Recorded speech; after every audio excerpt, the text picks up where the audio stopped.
샬롬 샬롬 샬롬 샬롬 샬롬.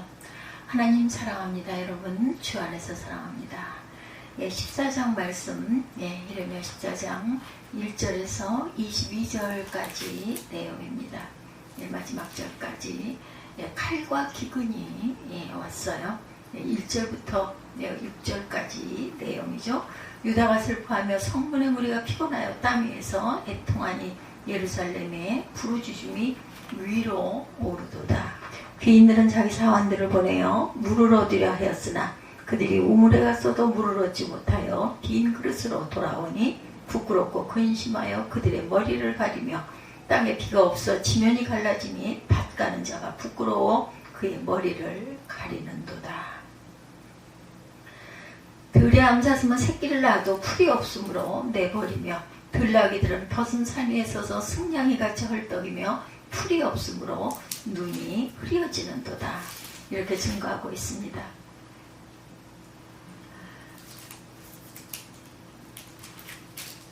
6절에 들나귀들은 벗은 산 위에 서서 승냥이같이 헐떡이며 풀이 없으므로 눈이 흐려져요. 먹지 못해서 눈이 흐려진다라는 거죠. 예레미야는 이스라엘의 죄를 인정합니다. 그런 백성들이 심히 변질하였고 하나님의 계명을 범하였음을 인정한다. 이렇게 말씀하고 있죠. 그러나 그는 들에서 그들에게 하나님의 이름이 있기 때문에 그 이름을 위하여 그들을 버리지 말고 구원해 주시기를 예레미야는 계속해서 간구합니다.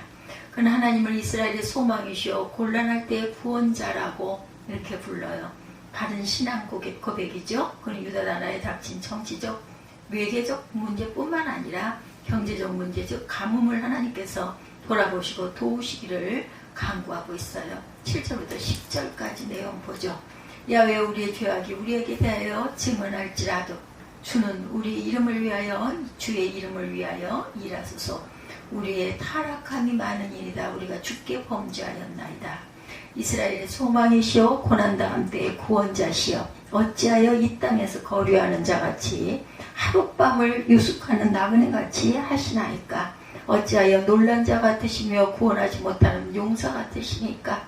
야훼여 주는 그래도 우리 가운데 계시고 우리는 주의 이름으로 일컬음을 받는 자이오니 우리를 버리지 마옵소서. 야훼께서 이 백성에 대하여 이같이 말씀하시되 그들의 어그러진 길을 사랑하여 그들의 발을 멈추지 아니하므로 야훼께서 그들을 받지 아니하고 이제 그들의 죄를 기억하시고 그 죄를 벌하시리라 하고 야훼께서 또 내게 이르시되 너는 이 백성을 위하여 복을 구하지 말라. 그들이 금식할지라도 내가 그 부르짖음을 듣지 아니하겠고 번제와 소제를 드릴지라도 내가 그것을 받지 아니할 뿐 아니라 칼과 기근과 전염병으로 내가 그들을 멸하리라.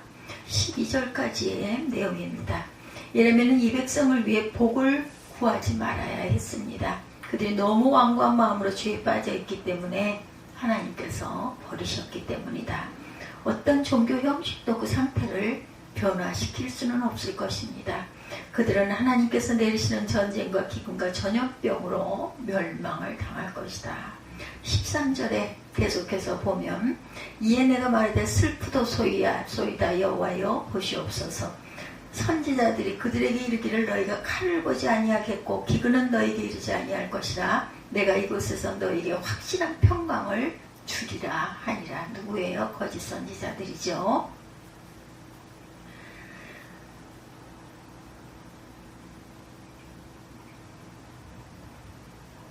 야훼께서 내게 이르시되 선지자들의 내 이름으로 거짓 예언을 하도다. 나는 그들을 보내지 아니하였고 그들에게 명령하거나 이르지 아니하였거늘 그들이 거짓 계시와 점수고 헛된 것과 자기 마음의 거짓으로 너희에게 예언하는도다. 그러므로 내가 보내지 아니하였어도 내 이름으로 예언하여 이르기를 칼과 기근이 이 땅에 이르지 아니하리라는 선지자들에 대하여 야훼께서 이와 같이 말씀하셨노라. 그 선지자들은 칼과 기근에 멸망할 것이요. 15절에 이렇게 증거하죠. 유다 멸망의 시기는 거짓 선지자들이 판을 치는 그러한 세상이었습니다.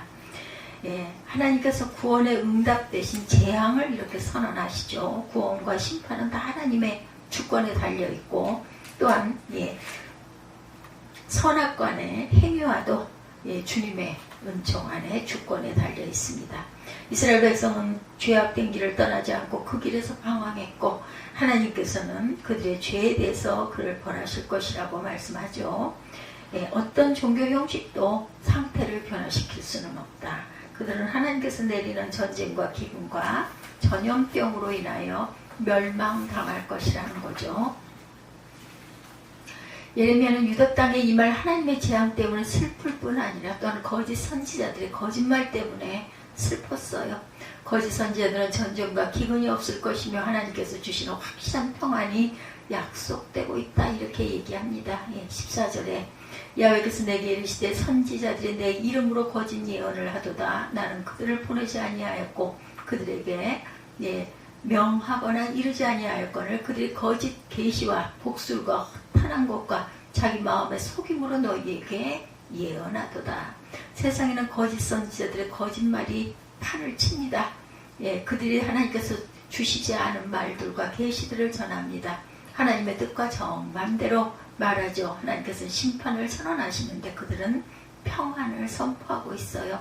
15절에 그러므로 내가 보내지 아니하였어도 내 이름으로 예언하여 이르기를 칼과 기근이 이 땅에 이르지 아니하리라 하는 선지자들에 대하여 나 야훼가 이같이 이르노라. 그 선지자들은 칼과 기근에 멸망할 것이요. 16절에 그들의 예언을 받은 백성은 기근과 칼로 인하여 예루살렘 거리에 던짐을 입을 것인즉 그들을 장사할 자가 없을 것이요 그 아내와 아들과 딸도 그렇게 되리니 이는 내가 그들의 악을 그 위에 부음이니라. 그 거짓 선지자들이나 그들의 예언을 받았던 백성은 칼과 기근으로 멸망당할 것이다. 하나님의 재앙을 그대로 임할 것이라는 거죠. 17절, 18절, 19절, 20절까지 너는 이 말을 그들에게 이르라. 내 눈이 밤낮으로 끊이지 아니하고 눈물을 흘리리니 이는 처녀딸 내 백성이 큰 파멸 중한 창상을 인하여 임함으로 인하였다라고 말합니다. 내가 들에 나간 즉 칼에 죽은 자요 내가 성에 들어간 즉 기근으로 병든 자며 선지자나 제사장들이나 다 땅에 두루다니며 어찌할 바를 알지 못하는도다. 거짓 선지자들의 예언과 반대로 그 땅은 그 칼과 기근으로 멸망할 것이며 이 일을 내다본 예레미야는 밤낮으로 많은 눈물을 흘릴 것이다. 19절 20절 봅니다. 주께서 유다를 온전히 버리시나이까 주의 심령이 시온을 싫어하시나이까 어찌하여 우리를 치시고 치료하지 아니하시나이까 우리가 평강을 바라도 좋은 것이 없고 치료받기를 기다려도 놀람을 보나이다.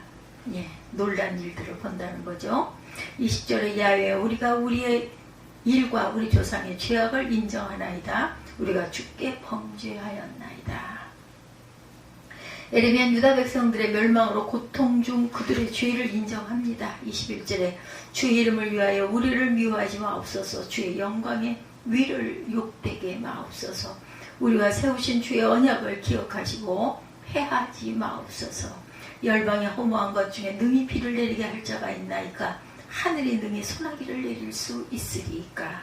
우리 하나님 야훼여 그리하는 자가 주가 아니시나이까. 그러므로 우리가 주를 앙망하옵는 것은 주께서 이 모든 것을 만드셨음이니이다. 예레미야가 계속해서 이렇게 고백을 하죠. 주께서 이 모든 것을 만드셨습니다.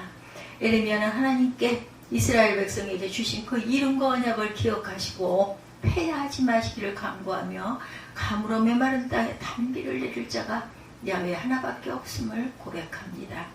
그래서 예레미야 말씀, 이 말씀의 교훈, 14장 전체의 교훈은 하나님께서는 사람의 죄를 반드시 벌하신다. 가뭄의 재앙은 이스라엘의 죄 때문에 왔고 하나님께서는 내가 그들의 죄를 기억하고 그 죄를 벌하리라 이렇게 말씀하세요. 하나님께서 그들의 기도를 듣지 아니하실 것이다. 하나님께서는 죄인들과 그 거처를 전쟁과 기근과 무서운 전염병으로 벌하실 것이다. 하나님의 공의와 심판의 이치는 어느 시대에나 동일합니다. 마지막 심판 때에도 세상의 모든 사람들은 하나님의 공의의 심판을 받을 것이며 죄의 값은 사망이다. 로마서 6장 23절이죠. 이것은 불변적 법칙이라는 것.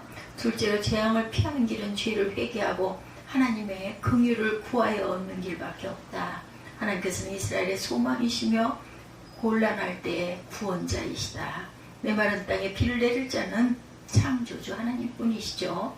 그러므로 사람은 모든 죄를 버리고 하나님께로 돌아와야 하고 하나님만 앙망하고 그를 의지하고 그의 계명을 힘써 지켜나가야 한다.